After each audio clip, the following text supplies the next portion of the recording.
I that doesn't seem tragic to me. I've spent a decent amount of time at the Clinton Global Initiative. I sort of fell into this thing, which what I'm about to say means I'm probably going to fall out of this thing. But because I've spent a lot of time reporting in Haiti, they often ask me to moderate their big Haiti panel every year. And to be clear, I don't make any money or anything like that, but I do go and moderate a panel at the Clinton Global Initiative and go to a few other sessions. And I've done some other things there. And there is a real creepy vibe to me personally at the Clinton Global Initiative. It seems to me that it is all about buying access. It's incredibly expensive just to go to the thing. It's hundreds of thousands or $100-something thousand to go. And you meet all these people who are sort of selling their little private equity energy startup or whatever. And there's sort of these explicit ways in which you get access. You pay more money to get more access to political leaders and to really rich people. There's this, and to big corporate leaders. There's this kind of creepy theater that happens where you have the CEO of Coca-Cola or IBM or whatever, or GE up there with President Clinton, and they're just bathing each other in love over how generous and wonderful they are and how much they care about the world. And all these like earnest people applauding and thrilled. And then, every hour or so they parade, Angelina Jolie is hustled through a room and she doesn't stop or talk to anyone. She's not like hanging out, but you get to say that you were with Angelina Jolie that morning. It just feels like the worst version of an elite selling access to the aspirational, to creating this theater of doing good, but it's all about something else. It really feels gross. I remember one year the opening night party was at the Metropolitan Museum of Art, and they literally, there was the second floor that was blocked off by Secret Service where Bill Clinton is standing, where you can see him with all the truly elite, and then the rest of us are staring up at them because we didn't pay enough money to get up there. Literally really holding gross. it above your head. Yeah. Given that, Adam, should they do what they've said they're going to do after the election right now, which is cut off foreign donors now? They and my experience, by the way, just to reiterate, because I would be involved in kind of planning these panels, is the Clinton Global Initiative, which is separate from the Clinton Foundation, related, but a separate staff, a separate office, at least it used to be. They would really want a good event, with controversy, and actually, the reason they came to me is because I, have produced radio shows, and they wanted to create a good hour of conversation where people disagree. And then the Clinton Foundation typically would come in and say, no, you need to do it this way, where it's just a bunch of people congratulating each other on how awesome they are.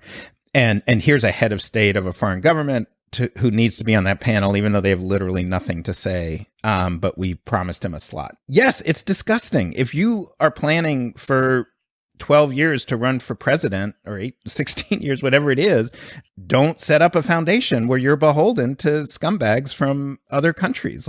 Yeah, that's ridiculous. And if you're Secretary of State, tell your husband not to do business with them. And there's this second tier meme, which some people have been the Clinton Foundation does so much good around the world. I feel fairly confident it is not in the top tier. I mean, if you talk to development professionals, it is not in the top tier. I have seen their work in Haiti up close in person. There's some very good people who work there, but Haiti is one of their singular focuses. It's a very small country. They have not had a major impact on Haiti. It's more the performance of very public charity, not the actual intervention. But it's not good. In deep and meaningful ways. I guess I somehow I'm not as worked up as you guys are. I assume that there's going to be a lot of laundering access in the world. That is what happens, and that's. Yeah, but our job as journalists is to not like that and say it's bad. I no longer believe that it's our job as journalists to say that this is always so bad, because I think the alternative, I think the squeaky clean, you can't have any of this, is much worse.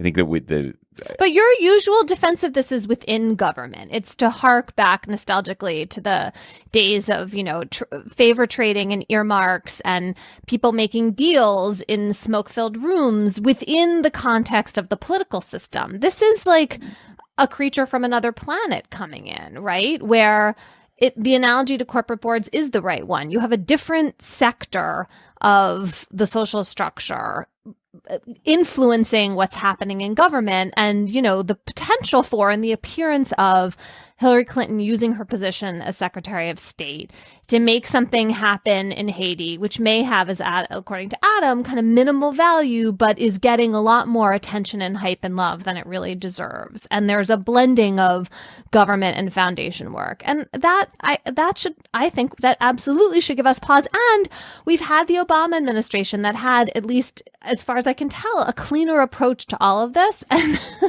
hasn't it been nice not to have to worry about, the sort of what does the baggage the Clintons do carry, which is this trust us, we're bending the rules, but our intentions are pure, so don't worry about it, just look the other way. But if there had been slightly more corruption in the Obama administration, but that had allowed certain kinds of bills or a larger stimulus to get through, I would happily take that. A larger stimulus had gotten through because everyone realized, we got to do a favor for all these cement manufacturers who've given us a bunch of money. Let's do those favors, and that will allow us to up this stimulus. $40 billion. But that David, that'd be okay. I think there's a deep literature about this in economics. We're talking about. In the literature, it's called rent seeking, like trying to make money not by creating good products and services that someone wants, but by capturing value from the government. All countries have some rent seeking, but the more rent seeking there is, the less growth you have, the less equitable it is. And I would say you have accidentally made the argument against yourself.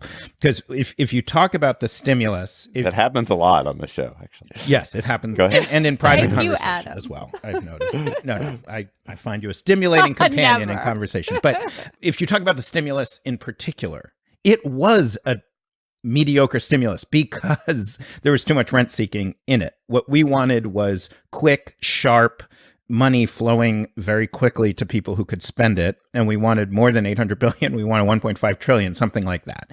It was the best that economic policy could offer. And the reason it didn't work is because our government is too mired in rent seeking.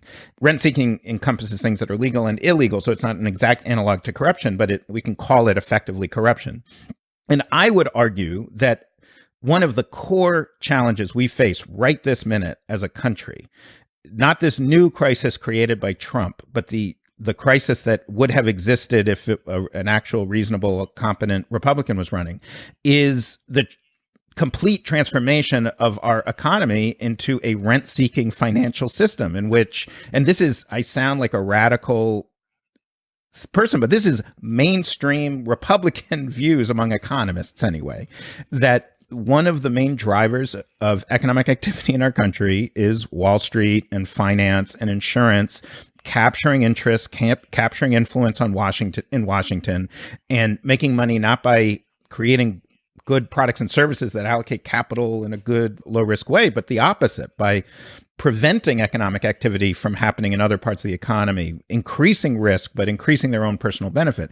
This is a huge, if Donald Trump didn't exist, I would call this the greatest threat to democracy, to our way of life. And Hillary Clinton is gross on this stuff. I would love for this election to be one in which we really talked about that.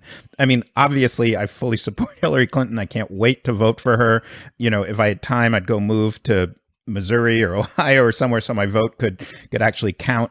So I'm not saying this disqualifies her, but I wish this was a major part of the national conversation. And to me, the Clinton Foundation, when you see a panel of Wall Street people talking about how great they are because they gave $23,000 or whatever to some charity, it's gross. All right, let's leave it there with you slapping me.